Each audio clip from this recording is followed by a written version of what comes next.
Baik, Assalamualaikum warahmatullahi wabarakatuh. Selamat siang dan salam sejahtera bagi kita semua. Yang terhormat Bapak Profesor Dr. Wiyanto, MSI, selaku dosen pengampu mata kuliah teori pembelajaran IPA, serta yang saya sayangi dan saya banggakan teman-teman dari Rombel A Pendidikan IPA. Di sini kami dari kelompok 2 akan mempresentasikan hasil diskusi kami mengenai model pembelajaran problem based learning dalam pembelajaran IPA. Bisa di next.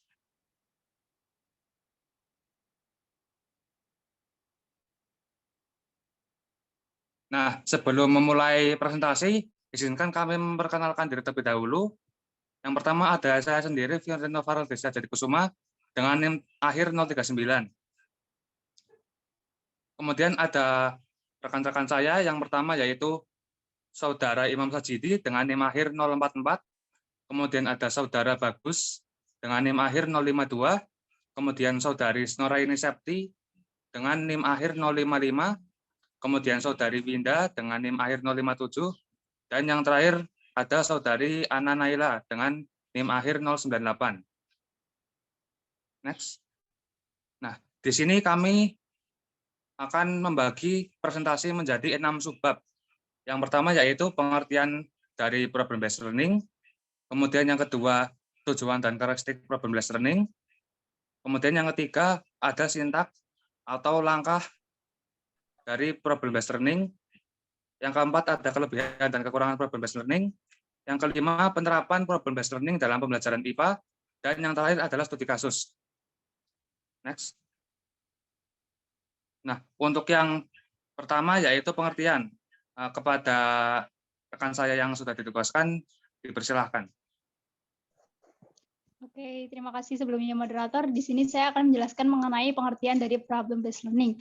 Nah, di sini ada menurut ahli yang pertama yaitu Duck pada tahun 1995, di mana menurutnya problem based learning merupakan suatu model pengajaran yang cirinya itu yaitu adanya permasalahan yang nyata, di mana dengan adanya permasalahan yang nyata, ini akan melatih siswa untuk belajar berpikir kritis dan melatih keterampilan memecahkan masalah. Nah, dari permasalahan itu juga siswa akan memperoleh pengetahuan. Sedangkan menurut Arens, pada dasarnya, problem based learning itu merupakan suatu pembelajaran yang menyajikan berbagai situasi bermasalah yang autentik. Apa itu autentik? Autentik itu artinya permasalahan nyata yang terjadi di sekitar siswa, di mana dengan permasalahan ini itu akan menjadi batu pijakan bagi siswa untuk melakukan kegiatan investigasi ataupun penyelidikan. Next.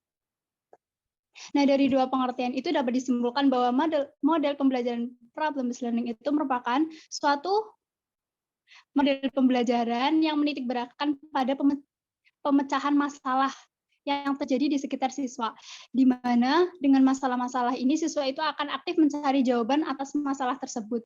Dalam hal ini, pendidik itu menjadi fasilitator, di mana tugasnya hanya untuk membantu mengkonstruksi pengetahuan siswa ataupun meluruskan pandangan siswa jika terdapat miskonsepsi pada pemahaman siswa. Sekian dari saya kembalikan ke moderator. Baik, terima kasih Saudari Nuraini Septi atas presentasinya. Kemudian kita akan menuju kepada subbab kedua, yaitu tujuan dan karakteristik dari problem based learning yang akan disampaikan oleh saya sendiri. Next. Nah, yang pertama yaitu tujuan dari problem based learning. Yang pertama, menurut Muhammad Husnen dalam bukunya Pendekatan Saintifik dan Konseptual dalam Pembelajaran Abad 21, itu menjelaskan bahwa tujuan utama dari problem based learning itu bukanlah mengenai penyampaian materi pengetahuan kepada peserta didik, melainkan problem based learning ini memiliki tujuan utama yaitu untuk mengembangkan kemampuan berpikir kritis dan pemecahan masalah, sekaligus mengembangkan kemampuan peserta didik untuk secara aktif membangun pengetahuan sendiri. Kemudian untuk tujuan menurut yang kedua yaitu menurut Dutch BJ et al. Dalam bukunya The Power of Problem Based Learning. Dalam hal ini, Dutch menjelaskan bahwa problem based learning itu memiliki tujuan untuk mengenalkan masalah-masalah dalam kehidupan sehari yang digunakan untuk memotivasi peserta didik dalam kegiatan observasi dan proses penelitian konsep serta prinsip-prinsip yang peserta didik perlukan untuk memecahkan masalah tersebut. Jadi menurut Dutch ini tujuan utama dari problem-based learning adalah untuk menyiapkan peserta didik dalam memecahkan masalah-masalah yang ada dalam kehidupan sehari-hari. Bisa di next. Kemudian ada karakteristik dari problem-based learning. Karakteristik yang pertama yaitu adanya masalah atau isu-isu, yang berarti bahwa titik awal dari pembelajaran problem-based learning atau inti dari pembelajaran problem-based learning itu memiliki tujuan utama untuk memecahkan masalah-masalah yang ada di dalam kehidupan. Yang kemudian yang kedua yaitu otentik. Nah, hal ini berarti peserta didik itu mencoba mencari solusi yang realistik dalam memecahkan masalah-masalah yang ada. Masalah-masalah yang ada ini berfokus pada peserta didik dan menjadi pertanyaan sosial yang penting yang nantinya akan peserta didik dapatkan masalah yang sama dalam kehidupan, sehingga ketika nanti peserta didik sudah mendapatkan masalah tersebut di kehidupan, maka peserta didik dapat memecahkannya karena sudah pernah mempelajarinya. Kemudian yang ketiga yaitu penyelidikan dan pemecahan masalah. Nah, dalam pembelajaran problem-based learning ini, peserta didik terlibat secara aktif dalam pemecahan masalah yang ada, sehingga peran serta peserta didik ini dapat nantinya menjadi suatu experience yang penting, sehingga nanti peserta didik dapat ketika masalah ini terjadi pada mereka di kehidupan, nantinya peserta didik dapat memecahkan masalah ini karena sudah pernah pandangan disipliner. Nah, yang berarti karakteristik dari problem-based learning yaitu dalam pembelajarannya, peserta didik mengeksplorasi berbagai macam disiplin-disiplin ilmu dan memberikan gambaran dari berbagai perspektif, sehingga dalam memecahkan suatu masalah, peserta didik itu tidak hanya terpaku pada satu disiplin ilmu saja, tetapi bisa juga memasukkan dari berbagai masalah disiplin ilmu untuk memecahkan masalah itu. Yang kemudian yang kelima ada kolaborasi kelompok kecil. Nah, hal ini berarti dalam pembelajarannya problem-based learning ini melibatkan kelompok-kelompok dari peserta didik yang dapat terdiri dari 5-6 orang anggota untuk memecahkan suatu masalah. Kemudian yang keenam dan yang terakhir yaitu produk, artefak, exhibitions, dan presentasi. Nah, hal ini berarti nantinya hasil akhir dari pembelajaran problem-based learning yaitu peserta didik menunjukkan hasil pembelajaran mereka dengan cara menciptakan produk, artefak, pameran, atau dalam banyak kasus mereka mempresentasikan hasil pekerjaan mereka dalam sebuah karya tulis maupun presentasi untuk yang nantinya akan dapat ditunjukkan kepada teman-teman sesama peserta didik atau kepada tamu undangan. Next. Sekian yang bisa saya sampaikan. Untuk selanjutnya yaitu langkah-langkah penerapan model pembelajaran problem-based learning. Kepada rekan saya dipersilakan.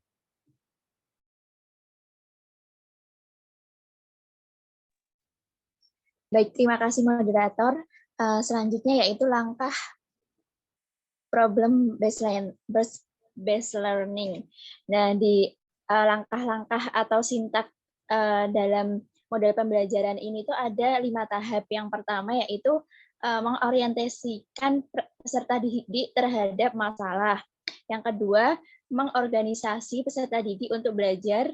Yang ketiga, membimbing penyelidikan individual maupun kelompok. Yang keempat, mengembangkan dan menyajikan hasil karya. Dan yang terakhir, menganalisis dan mengevaluasi proses pemecahan masalah.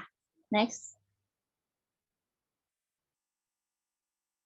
Nah, secara jelasnya, langkah yang pertama nanti di mana orientasi peserta didik pada masalah kegiatan gurunya itu guru menjelaskan tujuan pembelajaran, logistik yang diperlukan, dan memotivasi peserta didik terlibat pada aktivitas pemecahan masalah. Selanjutnya, mengorganisasikan peserta didik untuk belajar. Nah, kegiatan guru itu membantu peserta didik untuk mendefinisikan atau mengorganisasikan tugas belajar yang berhubungan dengan masalah tersebut. Nah, yang ketiga, di mana membimbing pengalaman individual atau kelompok. Nah, nanti guru mendorong peserta didik untuk mengumpulkan informasi yang sesuai dengan eksperimen dan mendapatkan penjelasan dari pemecahan masalah. Langkah yang keempat yaitu di mana mengembangkan dan menyajikan hasil karya. Di sini guru membantu peserta didik untuk merencanakan dan menyiapkan karya yang sesuai dengan laporan dan membantu mereka untuk berbagi tugas dengan temannya. Dan yang terakhir, di mana menganalisis dan mengevaluasi proses. Di sini guru membantu peserta didik untuk melakukan refleksi dan evaluasi terhadap penyelidikan mereka dan proses yang mereka gunakan. Mungkin itu saja yang dapat saya sampaikan. Saya kembalikan ke moderator. Baik, terima kasih kepada Saudari Anna Naila atas presentasinya. Kemudian yang selanjutnya adalah subbab mengenai kelebihan dan kekurangan dari problem based learning yang akan disampaikan oleh Saudara Imam Sajidi. Kepadanya dipersilahkan. Baik, terima kasih moderator. Di sini saya akan menjelaskan mengenai kelebihan dan juga kekurangan dari problem based learning. Nah, kelebihan yang pertama itu ada meningkatkan kemampuan pemecahan masalah. Nah, problem based learning ini menekankan kepada para peserta didik untuk dapat memecahkan masalah. Nah, di dalam meningkatkan kemampuan pemecahan masalah ini juga dilakukan pembelajaran khusus bagaimana cara untuk menemukan dan juga memecahkan suatu permasalahan. Nah, PBL ini itu juga mampu meningkatkan siswa untuk menjadi lebih aktif dan juga berhasil dalam menyelesaikan suatu permasalahan-permasalahan yang kompleks. Nah, kemudian yang kedua itu ada meningkatkan kecakapan kolaboratif. Nah, siswa dengan pembelajaran based learning ini didorong untuk bekerja secara tim. Nah, di dalam kerja tim ini nantinya mereka akan meningkatkan keterampilan seperti merencanakan, mengorganisasikan, negosiasi, kemudian pengolahan informasi, dan juga penyajian melalui presentasi dan sebagainya.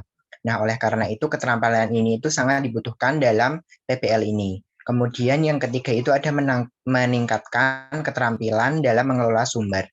Nah, di dalam PBL ini itu juga peserta didik itu diberikan pembelajaran dan juga praktik mengenai mengorganisasikan suatu gagasan atau ide terhadap kemudian juga alokasi waktu serta sumber-sumber lain yang berfungsi untuk menyelesaikan tugas dari permasalahan tersebut. Nah, kemudian yang keempat itu ada meningkatkan motivasi dan aktivitas pembelajaran siswa. Nah, di sini PBL ini memberikan kepada peserta didik itu untuk menumbuhkan inisiatif dalam belajar dan juga mendorongnya supaya lebih aktif dan bisa mampu belajar secara mandiri. Sehingga motivasinya itu harus dapat ditumbuhkan dalam problem based learning ini. Kemudian yang kelima itu ada menjadikan pembelajaran lebih bermakna. Nah, siswa yang menggunakan pembelajaran PBL ini itu nantinya akan menerapkan pengetahuan yang dimilikinya dan juga berusaha untuk mengetahui berbagai pengetahuan atau menggali lebih dalam informasi terkait dengan pengetahuan yang diperlukan dalam memecahkan suatu masalah, sehingga pembelajaran itu lebih bermakna dan meningkatkan rasa percaya diri bagi para peserta didik. Nah, selain kelebihan-kelebihan tersebut juga terdapat berbagai kekurangan yang ada dalam penerapan PBL. Nah, yang pertama itu adalah apabila siswa tidak memiliki minat atau kepercayaan bahwa masalah yang dipelajari itu sulit untuk dipecahkan, maka mereka itu akan merasa enggan untuk mencoba. Artinya harus ada dorongan bagi siswa atau motivasi belajar yang ada pada siswa. Nah, hal ini itu dapat dilakukan misalnya dengan sesuatu yang menarik dan juga interaktif. Nah, kemudian yang kedua itu ada keberhasilan strategi pembelajaran melalui problem based learning ini membutuhkan waktu yang cukup untuk persiapan.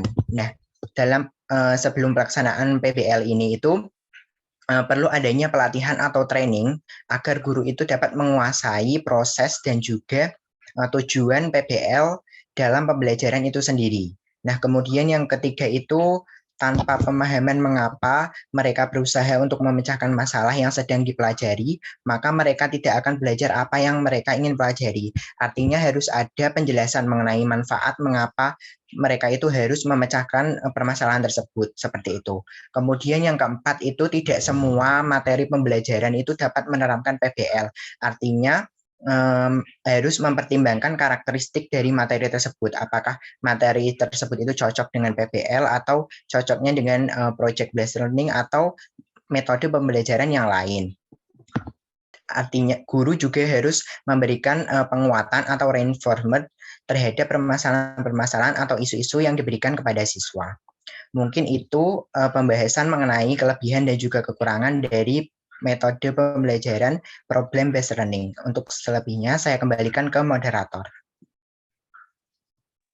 Baik, terima kasih kepada Saudara Imam atas presentasinya.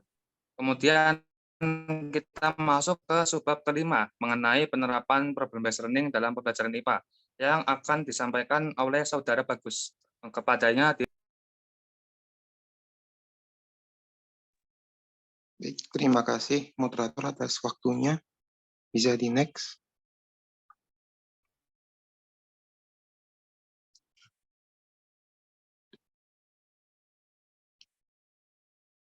Oke, selanjutnya ada penerapan pembelajaran berbasis masalah, di mana yang pertama yaitu pada materi klasifikasi makhluk hidup, di mana pertama peserta didik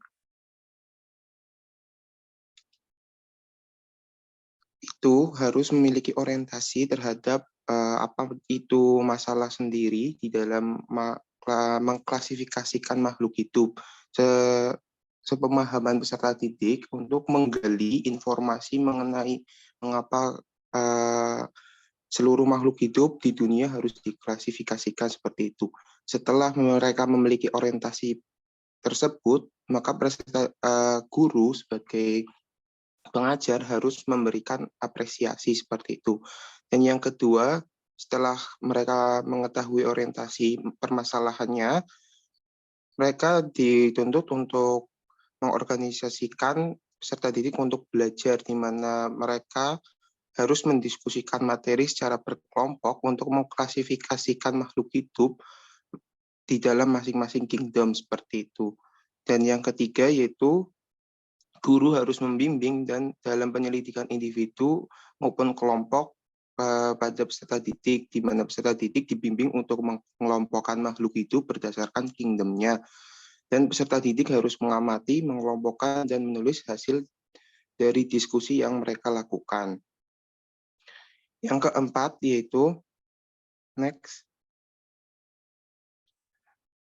itu mempresentasikan hasil penyelidikan kelompok, di mana yang telah tadi mengamati, mengelompokkan, dan menuliskan hasil, itu harus dipresentasikan oleh peserta didik di dalam kelas seperti itu untuk dilakukan pemahaman dan evaluasi yang nantinya akan dilakukan di langkah kelima, yaitu menganalisis dan mengevaluasi proses pemecahan masalah yang dilakukan oleh guru sebagai penguatan materi yang tadi dipaparkan dan memberikan apresiasi. Next. Oke, saya kembalikan ke moderator. Sekian dari saya. baik, terima kasih kepada Saudara Bagus atas presentasinya. Kita masuk pada subbab terakhir, yaitu mengenai studi kasus problem based learning yang akan disampaikan oleh Saudari Winda. Kepadanya dipersilahkan. Jadi saya akan menjelaskan mengenai studi kasus terkait model problem based learning. Yaitu keterampilan komunikasi siswa kelas 7 SMPN 2 Jember dalam pembelajaran IPA dengan model problem based learning pada materi kolab dan perubahannya. Pembelajaran yang efektif dapat terlaksana dengan baik apabila siswa memiliki keterampilan komunikasi yang baik.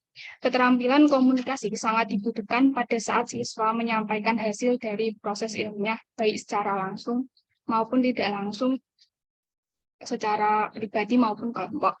dapat dikatakan bahwa keterampilan komunikasi memiliki pengaruh dalam keaktifan siswa, serta membantu siswa supaya lebih mudah menangkap informasi yang disampaikan oleh guru. Dengan demikian, kemampuan komunikasi siswa mendukung tercapainya hasil belajar siswa. Problem-based learning merupakan salah satu model pembelajaran yang cocok untuk mendorong keaktifan siswa melalui penyajian permasalahan dalam kehidupan sehari-hari. Beberapa peneliti menyatakan bahwa dalam model pembelajaran problem-based learning, disajikan masalah yang nyata dan bermakna, sehingga siswa dapat melakukan penyelidikan dan menemukan sendiri maupun secara berkelompok. Penelitian yang dilakukan adalah penelitian deskriptif kualitatif. Tujuan dari penelitian tersebut adalah untuk mendeskripsikan gambaran yang jelas dan terperinci terkait tingkat kemampuan komunikasi siswa saat dilakukan pembelajaran dengan model problem-based learning. Selanjutnya, metode pengumpulan data yang digunakan adalah observasi dan penilaian portofolio dari hasil jawaban siswa yang terdapat pada lembar kerja siswa atau LKS. Yang selanjutnya, data yang diperoleh diolah dalam bentuk pemaparan deskriptif dalam bentuk uraian naratif. Kemampuan komunikasi siswa menjadi salah satu indikator dalam keberhasilan belajar. Apabila komunikasi siswa selama proses pembelajaran baik, maka keberhasilan siswa untuk memahami pelajaran juga akan baik. Dalam pembelajaran yang efektif, terdapat salah satu unsur yang penting, yaitu mengikuti proses belajar dengan baik agar tujuan pembelajaran dapat tercapai. Pada proses pembelajaran, siswa diharapkan aktif belajar, misalnya menyimak materi yang disampaikan oleh guru, memberikan tanggapan seperti mengemukakan pendapat, bertanya, dan menjawab pertanyaan. Dalam mencapai hal-hal tersebut, siswa harus memiliki kemampuan komunikasi yang baik, meliputi mengajukan pertanyaan, mampu mempresentasikan hasil pembelajaran dengan jelas dan baik, serta mampu bekerja sama antar teman dalam proses pembelajaran.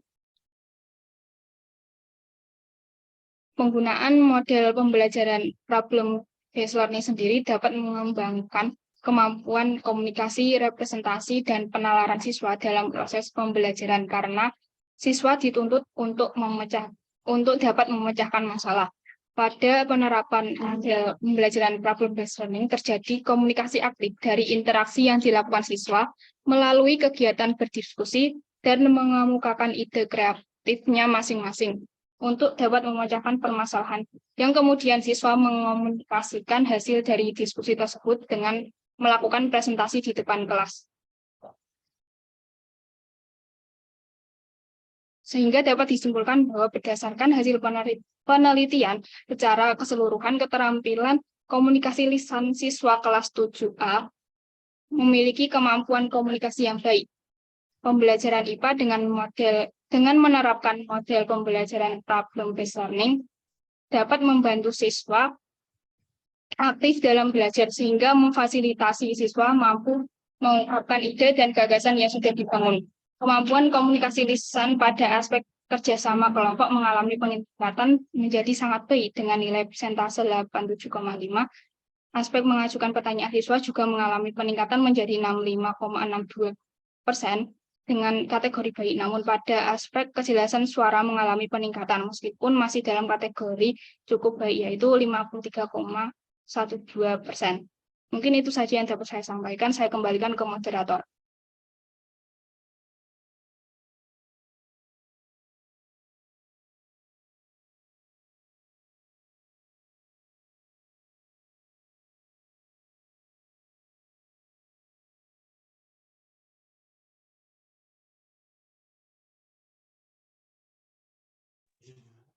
Baik, terima kasih Saudari Winda atas penjelasannya. Kemudian ini merupakan daftar pustaka yang digunakan oleh kelompok kami dalam penyusunan presentasi PPT kali ini. Nah, baik, mungkin cukup sekian sesi pemaparan materi. Kemudian selanjutnya kami akan mengadakan sesi tanya jawab. Kami akan membuka 2 termin pertanyaan dengan setiap termin terdiri atas 3 pertanyaan. Kepada teman-teman yang ingin mengajukan pertanyaan mungkin bisa raise hand terlebih dahulu. Baik, Saudari Inayah, dipersilakan. Oke, baik. Terima kasih atas kesempatannya. Izin bertanya kepada kelompok penyaji. Tadi ada kekurangan dari model pembelajaran PBL ya. Nah, dari kekurangan tersebut, apakah ada solusi untuk mengatasi ya kekurangan tersebut? Terima kasih. Baik, terima kasih Saudari Inayah atas pertanyaannya. Kemudian kepada Saudari Oktavina, dipersilakan.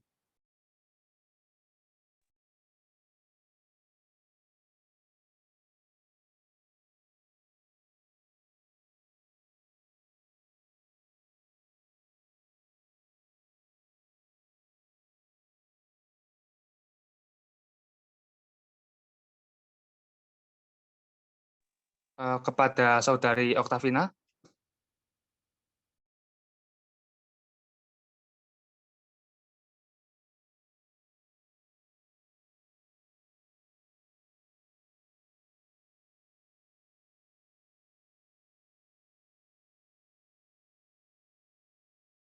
Mungkin kalau Saudari Oktavina ada gangguan sehingga tidak bisa on mic, mungkin bisa ditulis saja di kolom chat.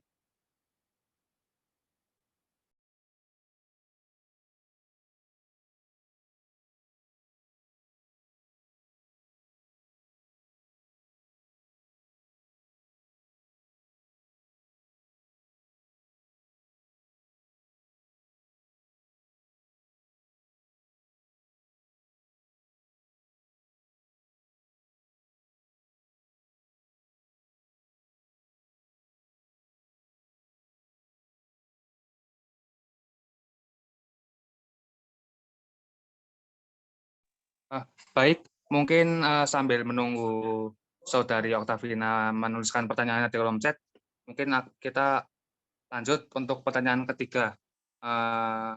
Untuk Saudara Bunaya, dipersilakan.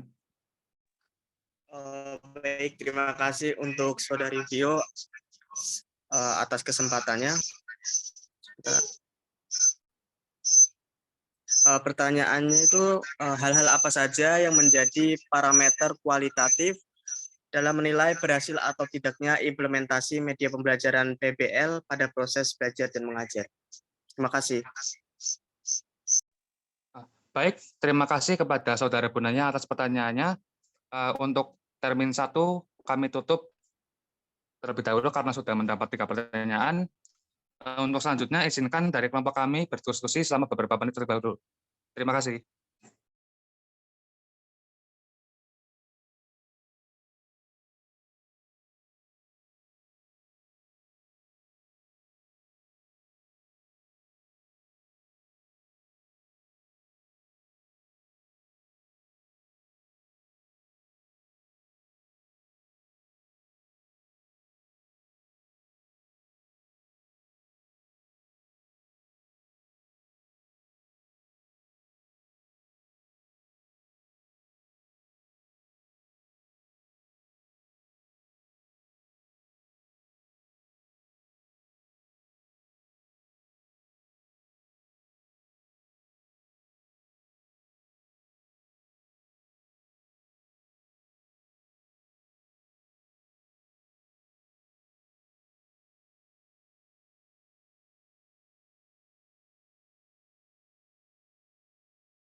Baik, izin masuk. Saya izin menjawab pertanyaan dari Saudari Inayah.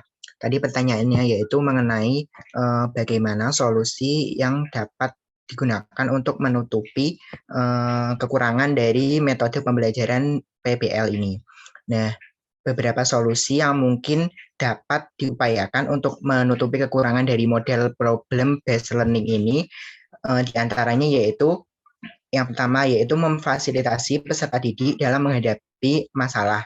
Misalnya itu dengan memberikan kesempatan kepada peserta didik untuk menerapkan dan menemukan gagasan atau ide sendiri terkait dengan pemecahan masalah, kemudian juga penguatan motivasi belajar, kemudian melaksanakan evaluasi terhadap kendala yang dihadapi dalam menerapkan problem based learning ini, sehingga siswa itu dapat memberikan pesan dan juga kesannya terkait dengan pembelajaran PBL yang telah dilakukan. Kemudian yang kedua itu menciptakan suasana belajar yang menyenangkan sehingga guru dan peserta didik itu merasa nyaman dalam pembelajaran. Kemudian yang ketiga itu pemilihan model pembelajaran baik itu terkait dengan isu-isu yang dibahas hendaknya itu lebih mengaktifkan siswa. Misalnya ada persepsi di awal sehingga sebagai pertanyaan pemantik agar siswa itu bisa berbuat dan juga merasakan, sehingga akan menghasilkan pemikiran kritis dari dalam diri siswa. Kemudian juga tadi yang telah disebutkan yaitu perlu adanya training dan pelatihan sebelum pelaksanaannya, sehingga guru itu menguasai proses dan juga tujuan dari problem based learning dalam pembelajaran. Kemudian pemahaman dan kompetensi guru juga harus memadai terkait dengan penggunaan model PBL. Selain itu juga pengetahuan awal siswa itu harus cukup terkait dengan permasalahan yang akan dibahas, sehingga perlu adanya pertanyaan pemantik. Kemudian juga memastikan waktu yang dibutuhkan itu harus cukup, sehingga pelaksanaan tahapan atau sintak dapat dilakukan dengan lengkap dan juga benar. Mungkin itu solusi yang mungkin dapat diupayakan dalam mengatasi kekurangan dari problem based learning. Apakah sudah menjawab Saudari Inayah? Oke, baik. Terima kasih Saudara Imam. Ya, sangat menjawab sekali. Oke, sama-sama. Saya kembalikan lagi yang ingin menjawab.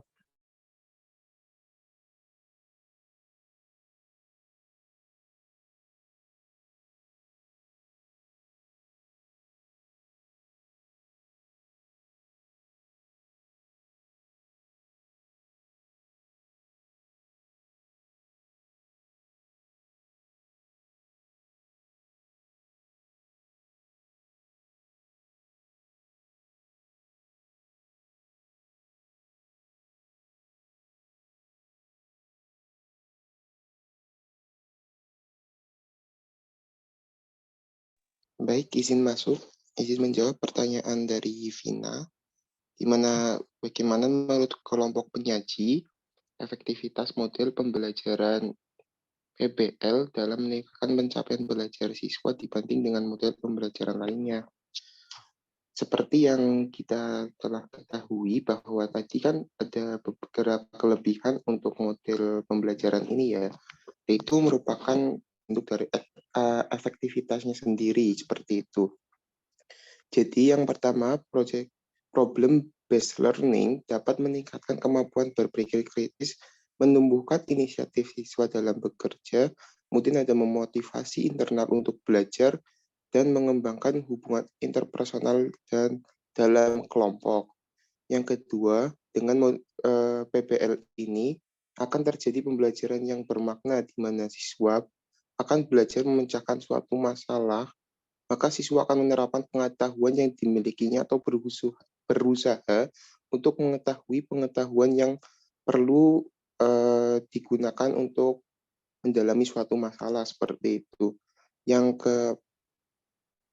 ketiga, akan membuat siswa menjadi belajar lebih mandiri dan lebih bebas, di mana siswa akan mengeksplorasi pengetahuan-pengetahuan baru yang ada di sekitar untuk memecahkan suatu masalah. Yang keempat atau yang terakhir, pemecahan masalah dapat membantu siswa untuk mengembangkan pengetahuan barunya dan bertanggung jawab dalam pembelajaran yang mereka lakukan. Juga dapat mendorong untuk melakukan evaluasi sendiri baik dalam terhadap hasil belajar maupun dalam proses belajar siswa itu sendiri. Bagaimana Saudari Vina, apakah telah menjawab?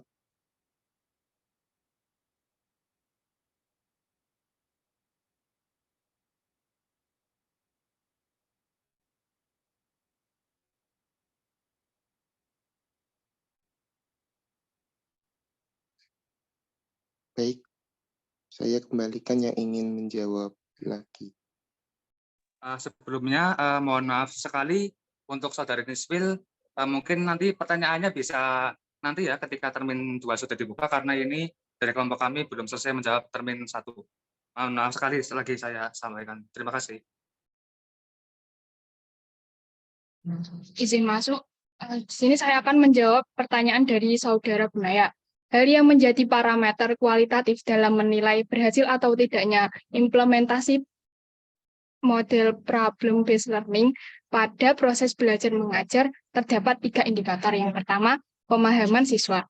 Apabila terdapat peningkatan pemahaman siswa terhadap konsep yang diberikan pada setiap siklusnya, maka implementasi problem based learning pada proses belajar mengajar dapat dikatakan berhasil. Yang kedua, hasil belajar siswa. Jika hasil belajar siswa secara individu melalui pretest dan post-test tiap siklus yang mendapat nilai rata-rata di atas 70, sudah lebih besar dari 70%, maka implementasi problem based learning dalam pembelajaran dapat dikatakan berhasil. Kemudian yang ketiga, sikap siswa dalam pembelajaran. Apabila terdapat peningkatan sikap siswa dalam saat diterapkan proses pembelajaran dengan model problem based learning semakin meningkat pada setiap siklusnya, maka implementasi problem based learning pada proses belajar mengajar dapat dikatakan berhasil.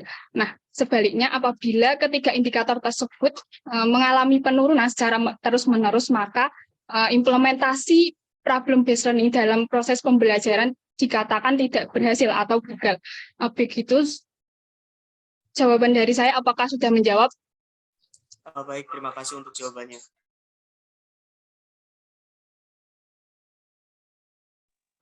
Baik, usai sudah pertanyaan termin 1 dari kelompok kami, untuk selanjutnya akan dibuka termin kedua. Dibuka 3 pertanyaan bagi teman-teman yang ingin mengajukan pertanyaan, dipersilakan mengangkat tangan terlebih dahulu. Baik, untuk Saudari Tafus, dipersilakan. Oke, baik. Terima kasih kesempatannya. Izin bertanya, untuk penerapan dalam model problem based learning ini, apakah ada suatu prinsip yang dianut atau suatu prinsip atau pegangan yang suatu pedoman yang dipegang atau tidak dalam menjalankan model pembelajaran problem based learning ini? Terima kasih. Baik, Saudari Tafus, atas pertanyaannya akan kami tampung terlebih dahulu. Untuk selanjutnya kepada Saudari Dinda, dipersilakan. Baik, terima kasih atas kesempatannya. Saya Dinda, izin bertanya. Kira-kira skill apa aja yang dibutuhkan siswa untuk dapat mengikuti model pembelajaran PBL ini dengan maksimal, dan gimana sih upaya untuk meningkatkan skill tersebut gitu? Terima kasih. Baik, terima kasih Saudari Dinda atas pertanyaannya. Baik, untuk yang pertanyaan terakhir yaitu kepada Saudari Nisfil, dipersilakan.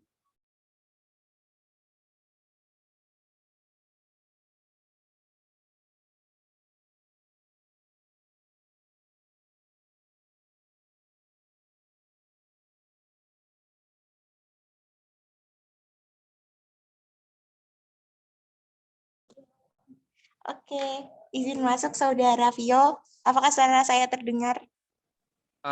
Bisa didengar, Saudara Nisfil. Oke, jadi izin bertanya ya, karena kan kita kemarin sudah belajar mengenai model pembelajaran PJBL, Project Based Learning. Nah, apakah ada keterkaitan antara Project Based Learning dengan Problem Based Learning? Soalnya itu kan di Project Based Learning juga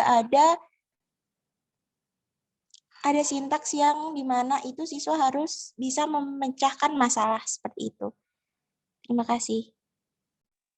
Baik, terima kasih Saudari Nisfil atas pertanyaannya. Baik, untuk termin 2 kami tutup karena sudah diperoleh 3 pertanyaan. Selanjutnya dari kelompok kami berdiskusi selama beberapa menit terlebih dahulu. Terima kasih.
Baik, izin menjawab pertanyaan dari Saudari Nisbil.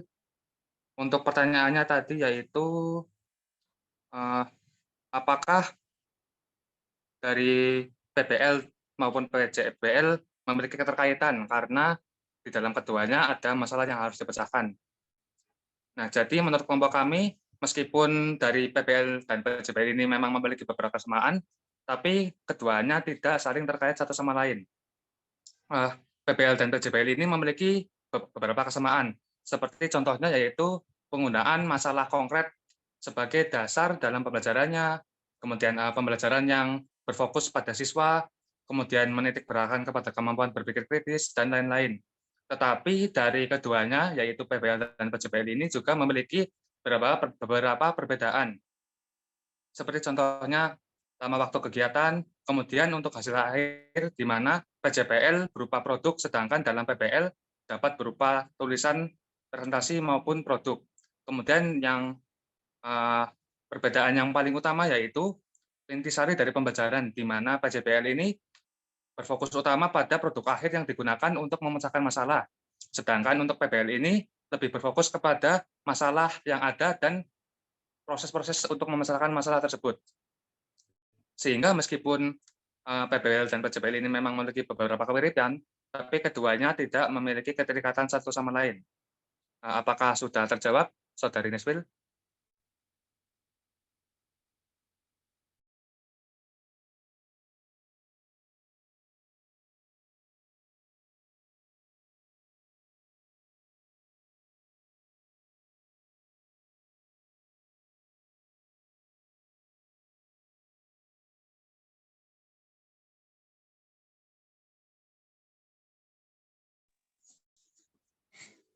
Baik, di sini saya akan menjawab pertanyaan dari Tafus, prinsip yang digunakan dalam penerapan PBL ini.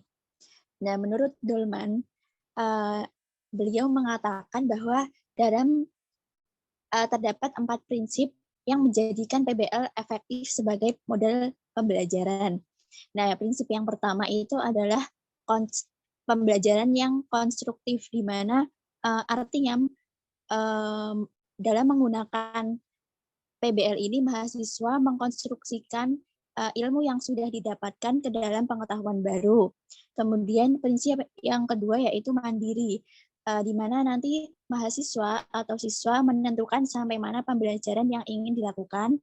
Kemudian prinsip pembelajaran kolaboratif, artinya pengetahuan baru yang didapatkan dari kerjasama mahasiswa satu dengan lainnya. Dan yang terakhir ada prinsip pembelajaran kontekstual, artinya pengetahuan itu dapat digunakan atau relevan dengan kasus yang ditemukan oleh seorang guru. Jadi mungkin 4 prinsip tadi yang menjadikan penerapan PBL ini bisa diterapkan. Jadi lihat dulu 4 prinsipnya itu ada apa enggak di dalam kegiatan itu. Seperti itu, bagaimana? Apakah sudah menjawab? Oke, terima kasih sudah menjawab.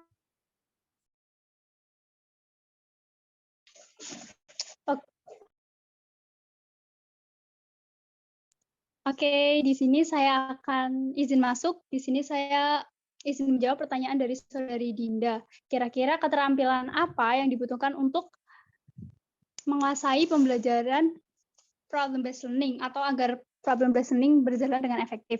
Nah, problem-based learning itu kan pembelajaran yang berbasis pada pemecahan masalah. Jadi menurut kelompok kami, skill yang diperlukan yaitu yang pertama yaitu berpikir kritis dan yang kedua problem solving. Karena dengan kedua skill ini, maka siswa akan lebih mudah dalam mencari solusi. Nah, bagaimana cara untuk meningkatkannya?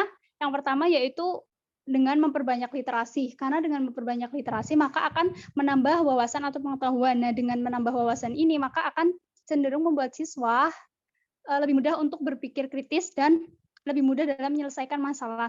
Yang kedua yaitu sering berdiskusi, karena dengan sering berdiskusi maka siswa akan saling bertukar pikiran. Dengan adanya tukar pikiran ini kan akan membuka pandangan siswa, banyak pandangan yang berbeda. Nah, untuk faktor lainnya yaitu yang pertama, dari guru bisa meyakinkan siswa tentang kemampuan yang dimiliki dan memberikan motivasi. Karena gini, salah satu kriteria agar siswa bisa berpikir kritis kan siswa itu berani untuk bertanya. Nah, akan tetapi kadang itu masih banyak siswa yang nggak berani buat bertanya, entah malu ataupun nggak percaya diri. Nah, di sini guru itu bisa meyakinkan siswa tentang kemampuan dirinya dan memotivasi siswa agar siswa itu mau bertanya. Yang kedua yaitu sering memberikan pertanyaan mengapa dan bagaimana. Karena dengan pertanyaan mengapa dan bagaimana ini kan siswa akan terlatih untuk memecahkan sesuatu masalah itu atau mencari suatu permasalahan itu lebih detail. Nah, dengan lebih detail ini kan otomatis pemikiran siswa itu lebih mampu untuk berpikiran kritis. Sekian dari jawaban saya. Apakah menjawab, Saudari Dinda? Sudah sangat menjawab. Terima kasih.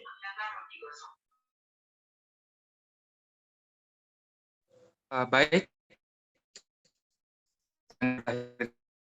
Dari pertanyaan, maka usai sudah presentasi dari kelompok kami. Apabila dalam penyampaiannya terdapat kesalahan, maka kami mohon maaf yang sebesar-besarnya. Terima kasih. Wassalamualaikum warahmatullahi wabarakatuh. Waalaikumsalam warahmatullahi wabarakatuh. Terima kasih kelompok.